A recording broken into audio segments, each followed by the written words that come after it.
And you're back with the war. This is an article from Media Matters for America. It's called The Wicked Irony of Fox Hosts Accusing Others of Creating Racial Division.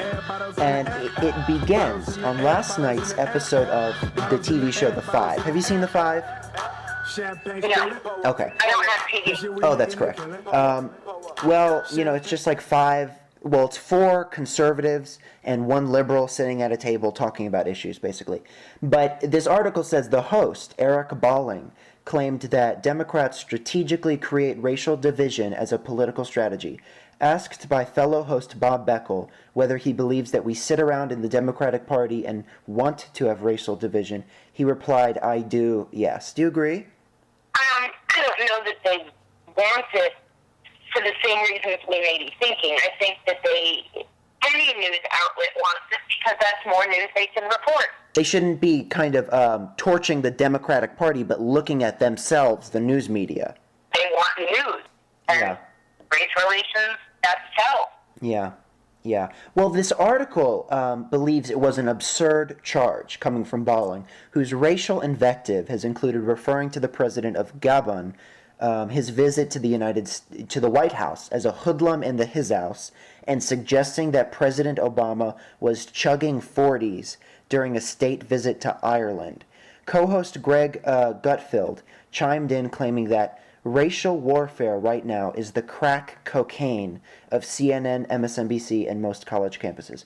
The media is hooked on race relations and reporting it. I mean, it just goes back to our discussion a few episodes ago on the Zimmerman case.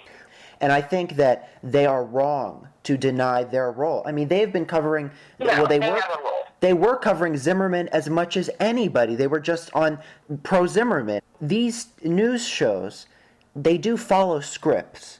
So when selecting their words, why do they use this racialized language? What do they have to gain from this?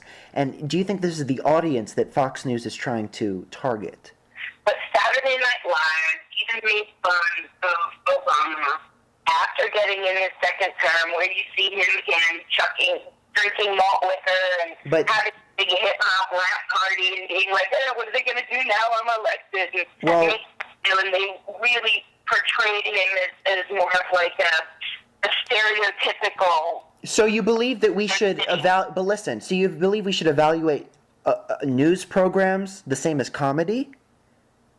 No, but what I'm saying is people bring up so that they can not deal with the larger issues at hand. So if race is not the issue, why is this language that has in American society racially coded meanings like hoodlum in the his house, chugging 40s, and crack cocaine? Why would you use these words? Fox is just as responsible as everybody else. Look at the Zimmerman case.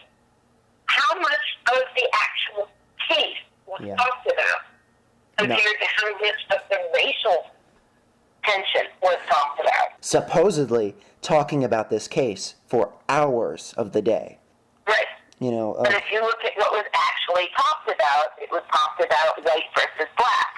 Yeah. Well, getting back to this article, it highlights the historical role that Fox News chief Roger Ailes has had in race relations historically. It says there are very few in American politics who have done more to strategically divide this country along racial lines for political and financial gain than Fox News chief Roger Ailes. While producing town hall-style events for Richard Nixon in 1968, Ailes sought to exploit racial tensions at the time by reportedly including, quote, a good, mean Wallaceite cab driver on the panel of people who got to ask the candidate questions. He said, wouldn't that be great? Some guy to sit there and say, all right, Mac, what about these niggers? Who is exactly saying that he did that? It's an editorial. It's not fact. I understand. I understand that. If that is true, then he needs to be fired. Well, I mean, that's not going to happen. I mean, he's kind of infamous, but he's also very essential to Fox News. I mean, it quotes Ira Silverman, the vice president of the American Jewish Committee, saying that while Ailes had used legitimate campaign techniques, it was troubling because he preyed upon the fears of the Jewish community. What do you say about this? So you do think? I mean, that's absolutely a troubling thing. Preying upon anyone's fear Yeah. is troubling.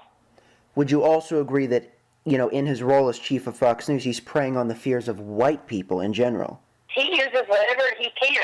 Because, again, it's what sells. But let's look at Fox News editorially speaking. I would contend that the audience, when stoking these fears, is targeted towards white people.